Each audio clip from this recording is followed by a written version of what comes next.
मुरलीधर चंदोला, संभाग प्रमुख, चमोली संभाग। मेरा विषय है शिशु वाटिका।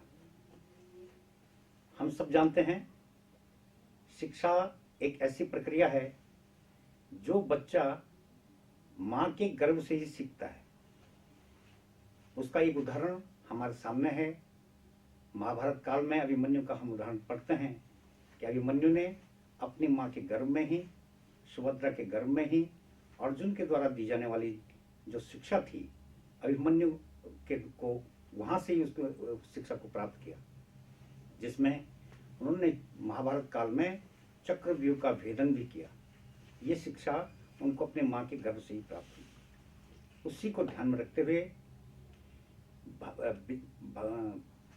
विद्या भारती अखिल भारतीय शिक्षा संस्थान ने शिशु वाटिका को एक नया स्वरूप देने का प्रयास किया है, जिसमें उन्होंने यानी विद्या भारती ने 3 प्रकार की शिशु सभाएं रखी, शिशु का प्रकार रखा है, जिसमें नमूना रूप, प्रभावी और प्रयत्नशील, इस प्रकार से 3 प्रकारों में उसको विभाजन किया है। और उस 3 प्रकार के सहयोग से, उसके क्रम से आगे बढ़ते हुए उसको 12 व्यवस्थाओं में विभाजित किया है, जिसमें हम देखते हैं कि शिशु का हम किस प्रकार से बिना पुस्तक के, पुस्तक रहित, बस्ता रहित हम उसको शिक्षण कैसे कर सकें। उसके लिए चित्र पुस्तकालय, उसके लिए बगीचा, उसके लिए पुस्तकालय, उसके लिए विज्ञान प्रयोगशाला, रंगमंच, कार्यशाला, कलाशाला, इस प्रकार से 12 व्यवस्थाओं के अंतर्गत हम एक ऐसी शिक्षा देने का प्रयास कर रहे हैं जो एक संपूर्ण देश के लिए उदाहरण होगा।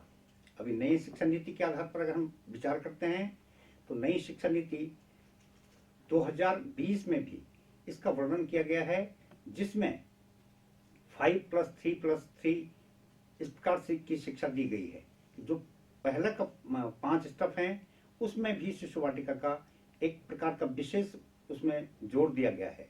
इसके आधार पर विद्या भारती अखिल भारतीय शिक्षा संस्थान भी शिशु वाटिका को केंद्रित मानते हुए, उसके विकास करते हुए इस शिक्षा को बहुत प्रभावी बनाने में अपने आप को तत्पर है और अपने आप का स्वयं का विकास करते हुए इन शिशु वाटिकाओं का भी विकास कर रही है। इसके साथ ही मेरा विषय समाप्त हुआ। धन्यवाद।